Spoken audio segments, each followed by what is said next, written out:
talking about? Practice? We're talking about practice, man. We're not even talking about the game, the actual game, when it matters. We're talking about practice. Welcome back to Talking About Practice. I'm your host, Mers. I apologize for the late post this week. I've been in California for the last couple weeks. You know, we're coming up with some new ways to get you guys sports news and sports takes faster. Been definitely talking to my co-host Jay, who's joining us right now off screen. You're 1/3 of the Family Mart podcast. And also I'm out in playoffs for fantasy football. And this last year, I think I finished first and then lost in the semifinals. But this year I'm all the way out. But I am the CFO, so I'm in charge of all the money. I'm about to run away. All right, let's get it. Some notable updates that happened this week. Actually, this morning on my flight back to Vegas, I saw on my athletic ticker, Brittney Griner was traded back to America for Russian arms dealer Talkin Bout. Brittney Griner's been in prison in Russia for the past 10 months, right before the Ukraine versus Russia war, over vape cartridges that she had mistakenly, allegedly, she forgot in her bag. When she went through customs, they found them. I think she had like 0.1, 0.2 THC, marijuana, whatever you want to call it, in there, and then they imprisoned her for it. Over here in America, they're a lot more lenient, but in Russia, not so much. So she was actually transferred to a Russian penal colony, apparently where it's really bad, like living conditions for a lot of prisoners, especially if you're American, and she was going to serve up to 9 years in there. For Talkin Bout, he is a convicted arms dealer. And actually, he was serving 25 years in prison, federal prison. He was on his 11th year at this point before he is agreed to be released by the Biden administration to go back home to Russia. And a lot of people right now are in arms because, one, they're very happy that Brittney Griner gets to come back home. There is a couple of things that's causing some controversy. They don't feel that it was a fair trade because we're essentially sending somebody back that is a criminal. He was conspiring to kill Americans, and he was trading guns with the Colombians and all these things. So they don't feel that it was a fair trade and that we're putting somebody evil back into the free world. However, we do get one of our own back, but we do have another person who's still in Russia, who's been there for 4 years, who's a Marine veteran, Paul Whelan. Paul Whelan, excuse me if I pronounced that wrong. I read in an article that he's pretty disappointed that they weren't able to put him into the deal. But looking at the trade in itself, I personally, if we're just going to look at it as like who gets what, we got fleeced. We got fleeced in the trade. We should have had 2 Americans come back home. According to Biden, he was only able to get 1 or none, which I understand. You know, we're talking about people's lives here. It's not a game. It's not, we're not dealing with contracts or anything like that. So I do understand that. America did get fleeced, in my opinion. I do agree with that. And I think the biggest thing that we can learn here is you got to be thorough when you're traveling countries. And I know Brittney Griner was playing in Russia. You know, she's bringing in money to Russia for their basketball leagues and stuff like that. But we can't trust like other countries and stuff like that. Like we have to abide by their laws. And just because, we're high profile players in America doesn't mean we're anything else in another country. So moral of the story is make sure that you're thorough with your luggage. And when you're going through customs, you're not bringing anything illegal that's going to put you in prison. I don't know about you, Jay, but I'm really into those like locked up abroad shows where they show people that are like willingly trying to smuggle drugs into another country and they end up there like damn near for the rest of their lives. Like it's crazy. But I am glad that that Brittney Griner's back home, and she's back home with her wife just before the holidays. But if there's anything that we can learn in this story, you got to be careful when you're overseas. All right, moving on to some NBA. James Harden is back. He came back on Monday. He was out for almost about a month, maybe a little bit more, with an injury, a leg injury. But they did take a loss to the Rockets, 123-132. They haven't played the rest of the week, but they do play tomorrow, Friday, against the Los Angeles Lakers. Watching Harden back, it's a little bit of a relief because we do have a high caliber scorer back on the Sixers. I'm a Sixers fan. That's why I keep saying we and I. He didn't score inside the three-point line. He was 4 for 11 on threes, 9 for 10 in free throws. He finished with 21 points. Not too bad. But James Harden coming back kind of reminds me of that old dude in the open run who plays with like a leg brace. Used to be mad nice in high school. He always gets picked last, but he ends up just shooting threes, and he's mad nice at shooting threes. That's what James Harden looked like. As he gets going, it's just one game. He's probably he's gonna look a lot more solid. So we'll see how that goes for the Sixers. I think right now they're just 500, 12-12. It's not looking like where I thought it was gonna be. I really thought the Sixers were gonna be ranked or they were gonna be higher in the standings. However, not the case. But we'll see where that goes. Other returns: Kawhi Leonard and Paul George came back to the Clippers. Kawhi hits a game winner with his first game back since mid-November. That reminded me of when Kawhi hit the game-winning 3 over the Sixers in Game 7 to go to the NBA Finals. While it is nice to see someone like Kawhi back and Paul George back in the game, it just gave me a crazy feeling to see him hit a game winner. They were playing Charlotte. They won by 2. Both haven't played since November 21, and the Clippers went 2-4. With Kawhi Leonard playing, the Clippers are 4-2. So when you got all their high profile players playing, when you got Kawhi Leonard, Paul George, they got John Wall, when you got these guys on the roster and they're all playing, the Clippers can be very deadly. So it's exciting to see what they're going to do this year. They haven't really done much at all in their history when it comes to the postseason, but we'll see if they make it to the WCF or even the NBA Finals. I might be stretching that, but who knows? We'll see. I know one thing's for sure. It's still kind of early, and the battle in L.A. between the Lakers and the Clippers, we'll see how that goes. But I got 2 friends, man. I got a diehard Clipper fan and a diehard Laker fan, and they just go at it every single day. And right now, my boy, who's a Clippers fan, he's loving it right now, that how much the Lakers have been struggling the last couple of years. So that's exciting to see. World Cup, we're now to the Elite 8. I don't know if that's the official wording for the quarterfinals, but I'm excited, man. There's a couple of teams here that I do have as underdogs that I think are going to win. We're going to get into that right now. My favorite to win the whole thing is France. I like Mbappe, and I just watching them play. The little bit I've seen them play, they play kind of early, but the little bit that I've seen them play, they look pretty good out there. So I got France going all the way. Jay, who do you got? I got Brazil. They're dominating whenever they play. Right, true. And it looks easy. And one thing about that too is when you're going through these teams and then you finally get matched up with a team that gives you some type of competition, it kind of fires back on you. So I think if Brazil and France do meet up, which I do believe they meet up in the bracket play for the World Cup final, that would be interesting. Now I do want this because I know they do the golden goal for the World Cup final, which basically means I don't think they do penalty kicks. It's whoever wins. It's like in overtime, it's sudden death. So whoever scores the next goal wins, right? That's what I want. I want to see final score before overtime, 3-3, and then another 2 hours. Yeah, that's what I want. Yeah, another 2 hours. We're just fucking there I want to be nervous for 5 hours. Yeah, I want to be nervous for 5 hours, bro. That's what I want at the World Cup. There were some outliers this week. Morocco beat Spain. I think a lot of people thought Spain might make it pretty far in the World Cup, but Morocco is actually pretty fire. They have a player, I forgot his name, but he plays for PSG, and he's a pretty solid player. And I think the way that Morocco is playing right now, they're playing solid football. And I don't think a lot of people really understand how effective they've been through the World Cup. That's why they've been able to advance. And we'll get into what I think is going to happen in the next, I guess, 4 to 5 games that we have coming up next.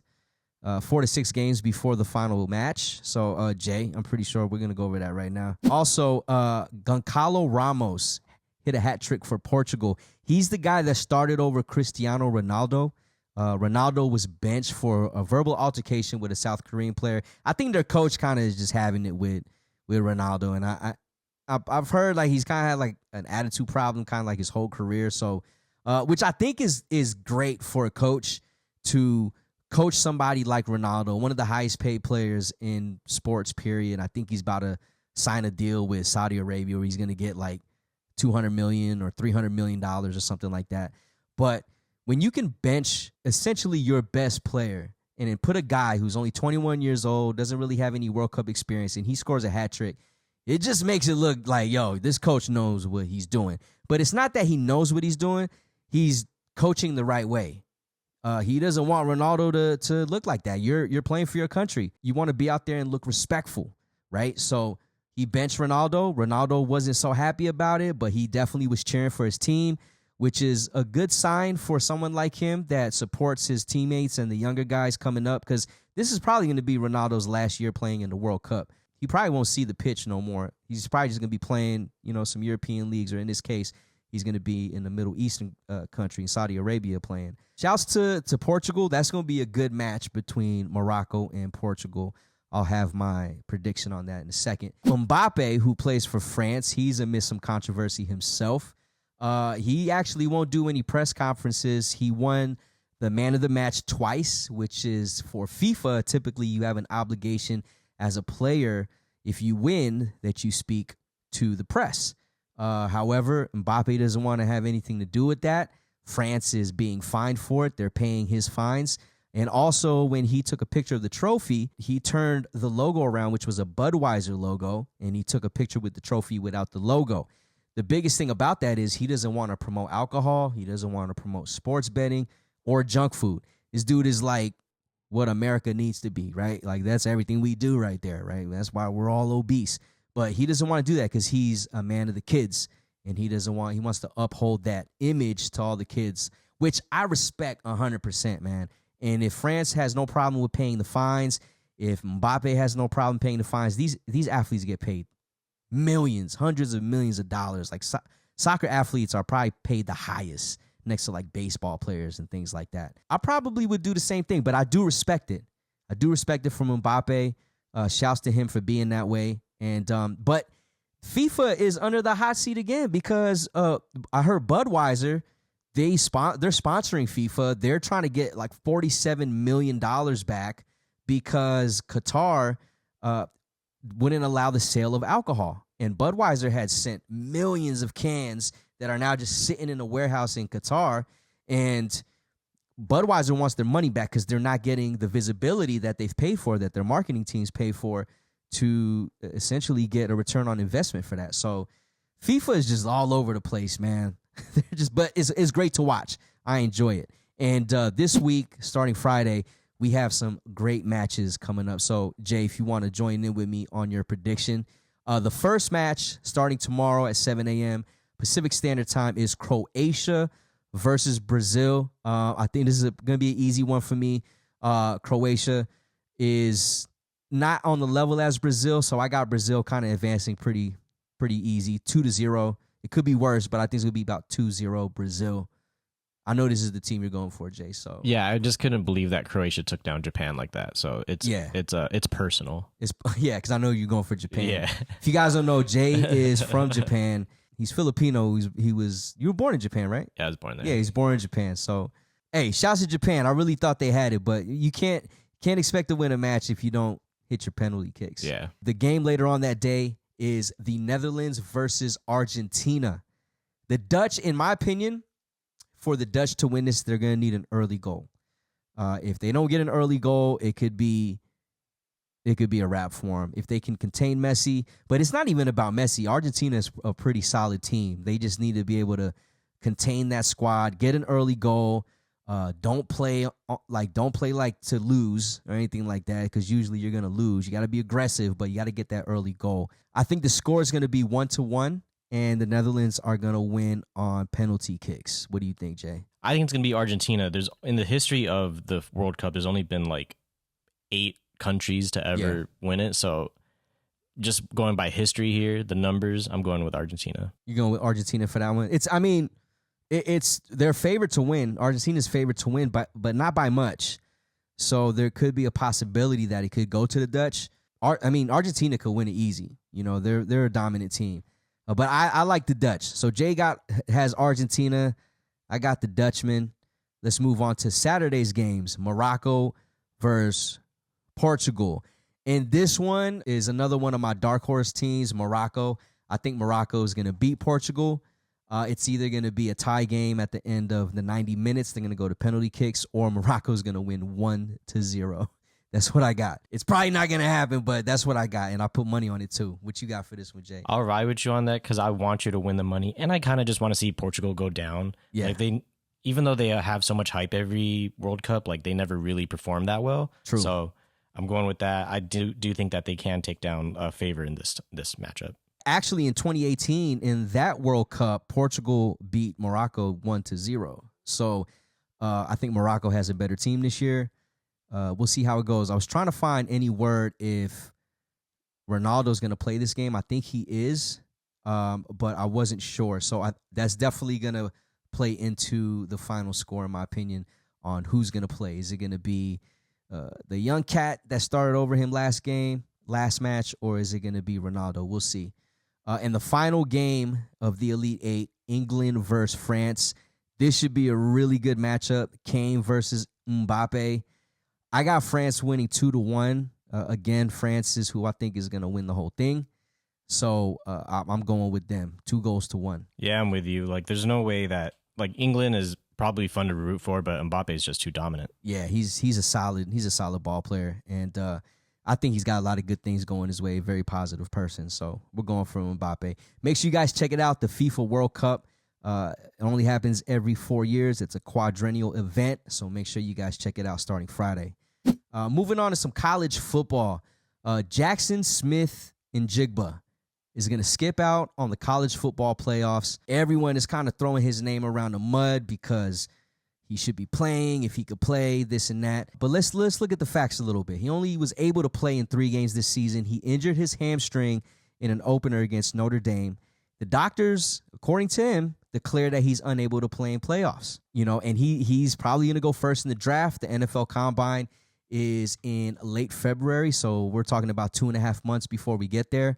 Now, I do see both sides in this. I'm all about an athlete doing what he feels is best for himself, and I'm also for the person that should challenge themselves to be the best that they can be at every level, in this case, the college level. I understand where he's coming from, his doctor said he shouldn't play, but you shouldn't risk yourself too, And we've seen some situations like with Tua getting hurt before the year that he was going to get drafted, but he's doing well now. But you just don't want to take those chances, But we play this game also to challenge ourselves, and I feel like someone like Smith and Jigba, who can potentially, win a title for his school or help his team win a title, why not? Why not go out there and do it?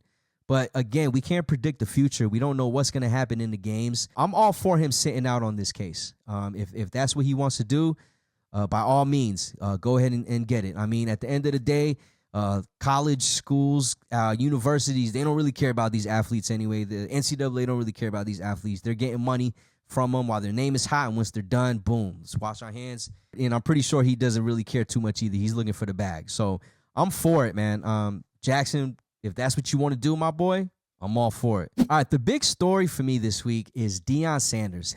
He just signed as the head coach for the Colorado Buffaloes. Let's get into the contract details real quick. 5 years, $29.5 million. It averages out to about just under $6 million a year. He has about $2 million in incentives. His contract at Jackson State was $300,000 a year. He only got $1.2 million for 4 years. There's a lot of controversy with this. A lot of people are saying he's a sellout because he's using the HBCUs as a launch pad to coach at predominantly white schools, and they're saying that he's a coach that could have been the savior and bring HBCUs to the top, but because he's jumping ship, now he looks like everybody else. I think people need to slow down a little bit, okay? Deion Sanders did a lot for Jackson State. He left Jackson State better than when he found it. In 3 years, he got them 3 winning records. They finished 27-5 in the 3 years he was coaching. They have 2 SWAC championship titles.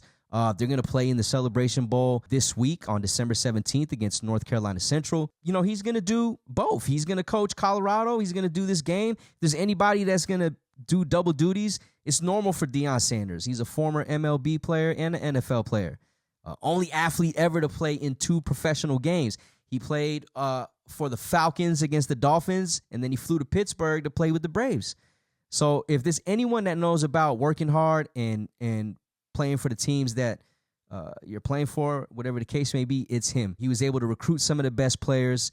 And not only that, he put his own money into the facilities at Jackson State. half of his salary went to the locker rooms, the training room, new barber shop, team meeting rooms look like something you'd see at LSU. They have a gaming center. There's a myriad of amenities for all these players that never had any of this before. And he had Jackson State televised nationally with 18 games that were aired on ESPN from 2021 to 2022. But yet he's receiving a lot of criticism for leaving. I've heard someone say that he's leaving the best black school football team for one of the worst FBS schools that's predominantly white. And if you're looking at Deion Sanders, he went to Jackson State and turned them around. I think he's just trying to go to a school that, one, was going to pay him the bag, and two, that he could change. I think they finished 1-11 or something like that. They finished last in the Pac-12. And also my counter to that is black coaches need to be hired in the FBS. They need to be hired in Power 5 schools. According to Dr. Richard Lapchick, he created this racial and gender hiring chart. He's a professor at the University of Central Florida, and he does this every single year for all sports and colleges. But 12% of FBS head coaches are black. So that's only about 15 of the 131 schools that compete at the Power 5 level are black. Only one coach in the top 10 is the highest paid college coach, and that's Mel Tucker from Michigan State. I think Deion Sanders has an opportunity to integrate more black students into academia at Colorado. The study that I saw didn't account race. However, when it comes to sports, when schools do very good in their sports, their enrollment tends to go up. And I think when you have someone that's as vocal, that's a leader like Deion Sanders, that's knows how to use the media, whether it's controversy surrounding himself or his teams, or even if it's just positives, I think he could definitely bring some change to Colorado. And at the end of the day, we got to look at it. He's a black coach that's getting hired at a high level where there's not a lot of black coaches coaching at. And when you have some of the top athletes going to these schools, you need coaches like Deion Sanders that'll be able to relate to them, especially when there's things like the George Floyd incident that happened, where minorities, student athletes need role models that look like them, that came from where they came from. So I think it was a good hire. I'm not mad at Deion Sanders leaving, in my opinion. I think he left the blueprint for what coaches need to do at HBCUs. His coaching tree, they have great opportunities for hire. He's going to pay them more. Let's not just look at Deion Sanders in this controversy, because, and I don't know the accuracy in this little breaking news that I have, but allegedly JSU was misusing the funds, the ticket sales, fundraising funds, etc. They were taking them from the football team and applying them to the academia side. And apparently from those, Deion Sanders never saw the ticket sales. His coaching staff never saw any of the funds, nor did his football team. So this could be a big thing here. We could have a big case, and depending on who's in charge over these things, over their financials, it could turn into a big story. Also, from what I understand, JSU didn't want to engage in a TV deal that Sanders was working on. You got to kind of look at how college football works as a business. So the conferences are the ones that write these TV deals and sign these contracts with these major networks. So like conferences like the Big Ten, they're looking at getting $80 million next year that they're going to fund the schools that are going to be playing on these TV networks. Why wouldn't you want anything to do with that when your school is going to essentially get paid for it?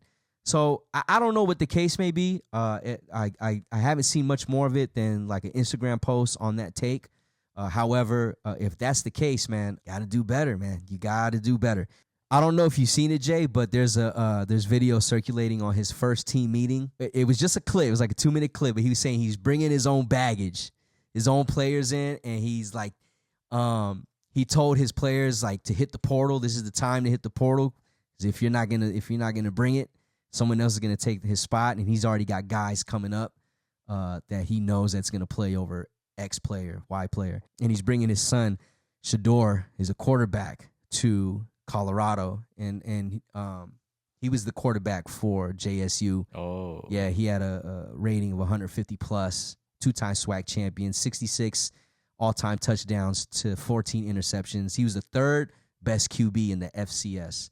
So he's bringing him up. And then also his son who plays safety, Shiloh. So a lot of people, again, were like, oh, that's not how you talk to these players, like that. Like what's your take on that? I feel like that's how it goes down. It's fucking football, like 99% of the time. It's just everything else is behind the camera or not on camera. Right. I mean, it's crazy. Come on, man. This ain't the first time like someone's talked to their players like that. Yeah, I remember when I was playing ball, our coach would tell us like, yo, if you want to quit, just leave. You know what I mean? Like we don't need you. If you don't want to be here, we don't need you.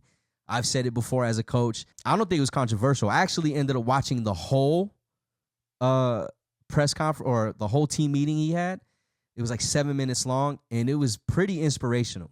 And he just said, he was saying, "I'm coming," was his tagline for the team meeting. He was like, "That's hard." Yeah, he was like, "If you know who I am, I'm coming. If you're ready to win championships, I'm coming. I know you guys seen what I did at JSU. I brought him up from here, brought him there. We got 2 championships, and I'm about to leave right now to go get ready to coach another one. I'm coming." That's how he was saying. Yeah, he was saying stuff like that. So in that sense, he was bringing all of that. He was talking for about 4 minutes before he talked about bringing his own baggage. I like it when coaches talk spicy like that.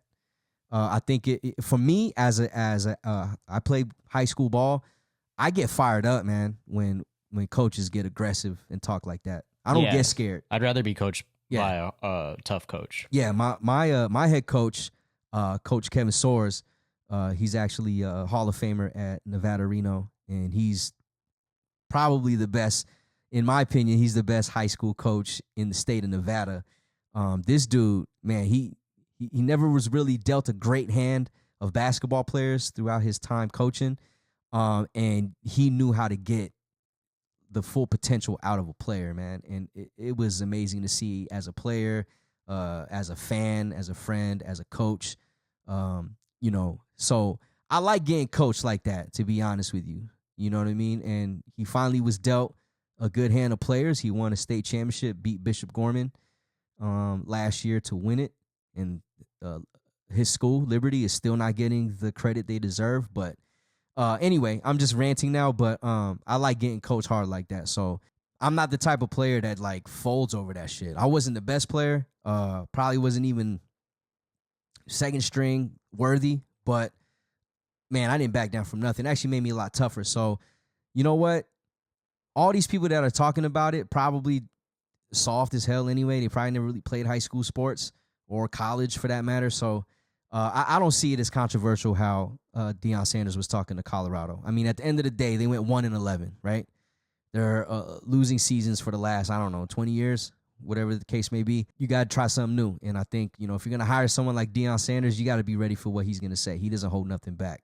Kyrie finally dropped by Nike. Apparently, it was a mutual decision to part ways, according to his agent. Kyrie's deal was set to expire in October of next year anyway, so I think Nike was like, this is a good time to pull the trigger. So at this point, Kyrie can sign with any shoe company.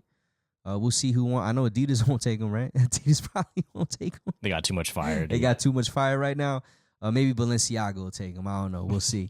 Irving's signature shoe was the second most lucrative shoe for Nike behind LeBron James's, for current players at least. And 68% of the league wears Kyrie's. But now with Nike dropping Kyrie, the Kyrie 8 won't launch. This is interesting, right? I'm not even going to talk about, I don't even want to talk about what he said or what he did or how everyone views him. I just want to talk about the shoes, okay? Because the Kyries are a fire basketball shoe. I don't know if you've ever played in them, Jay.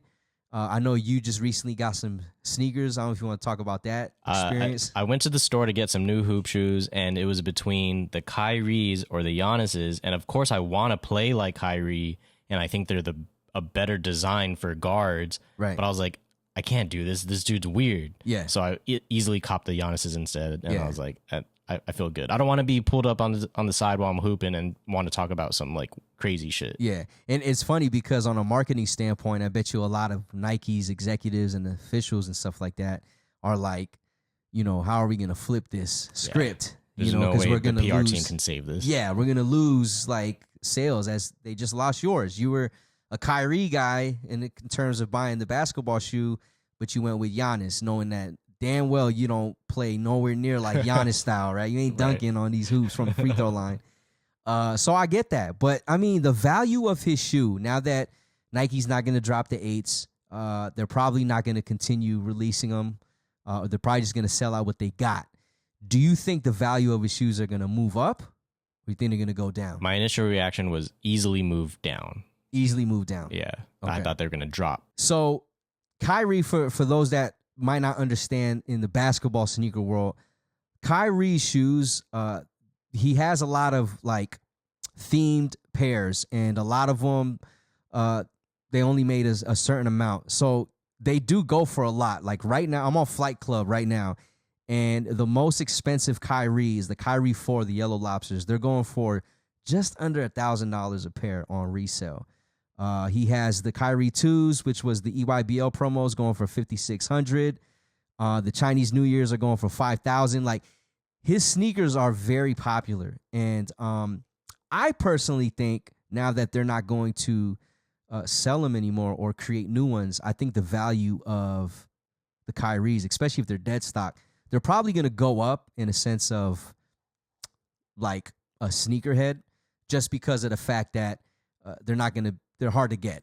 You know, I think that's why they might go up. But you might be right too, Jay. Like they could also go down just because no one wants to fuck with them. So, and Nike might set that standard. You know how like a player gets hurt in the NFL, out for the season, or he's about to get traded, or they do trade him, and his jersey just is like just $20 instantly on sale. Yeah, instantly on sale. Goes from like $150 to $20. So I'm on Flight Club right now from the link you shared, and now I'm looking at like all the SpongeBob collabs, and these are kind of fire, dude. So maybe I fucked up. You did. I would have got some Kyries, like, no lie. They're a good shoe. We're just talking about basketball, which most people want to tell us to shut up and dribble, right? As basketball players. Like, if we're just going to do that, I'd still get some Kyries. Like, he's got some good ones, man. Yeah, like, dude, they had these, the Patricks, bro. They had these at, what's that spot called? Why do I want to say Unnecessary Roughness? Oh, Urban Necessities, right? Necessities. Urban Necessities. They had these for retail price, bro, because they had a ton of them when they first came out. And I should have bought a pair because they're going for $2,000 now. Like, yeah, these are hard. I messed crazy. up. The blackouts, bro. These were everywhere. They're going for $2,000. I still might have to get some. Oh yeah, if I see a pair of Kyries, 100%, bro. I'm copping a pair because they're not gonna be out there no more. You know what I mean? I don't think he was as crazy as Kanye saying, Hitler's tight and all that. But, when you share a video saying Holocaust ain't real, bro, it might be the same thing. But, yeah, man, like Kyrie's shoe is very comfortable to play in. I had a pair a very short time because I lost them after at Tark. Yeah, I bought a pair at the outlet. I think it was like my second or third game.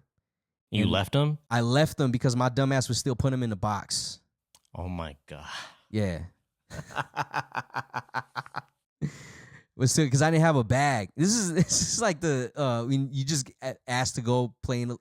They say, "Yo, you want to play in this league?" Yeah, you don't have your gym bag no more. You just go buy a pair of fucking shoes. So I bought a pair of Kyries at the outlet, and I was playing them for like 3 games, and I left them there. And I never saw him again. That's so funny. Someone came up. Yeah, someone came up, man. So, shouts to Nike. They're standing up for what they feel is right. Good thing to see Kyrie back on the floor. Hopefully this thing just goes over and he just, he learns from it. I mean, just like anything else, you want to learn from your mistakes. And I mean, no one's going to change who Kyrie is, man. He's kind of already who he is. He's a flat earther. You ain't known, so just take everything he says with a grain of salt. Nike's pretty quick to drop their people, like soon after the Tiger Woods stuff got dropped. Manny Pacquiao got dropped. So they're consistent. Do you feel like athletes have a chance to like rebrand or even just maybe rebrand themselves, or just like it takes a lot of work outside of what's on the court, of course. Like, well, one, you have to play well. Overall, you have to be killing it still, as well as like probably make the right moves and be on the right podcast such as this. True. To share your views and fix the PR. Because you saw the things that the Brooklyn Nets wanted to have Kyrie do before he could play again, right? Yeah. So apparently he did it because he's back on the floor. And I think Brooklyn has a huge Jewish community too. Oh, dude, New York in general. Yeah, New York in general. So like They're the bagel spot. Yeah, I'm pretty sure like Brooklyn was like, yo. Yeah, of all you know places. What I mean? Yeah, of all places, bro, of all places. But guys, thanks for listening to this week's episode of Talking About Practice. Again, like I said, me and Jay are trying to find new ways to give you guys news and our takes in the fastest way possible in different formats. So make sure you guys stay tuned. Practice? Appreciate you guys. Peace. We're talking about practice, man. We're not even talking about the game, the actual game, when it matters. We're talking about practice. Practice. Practice.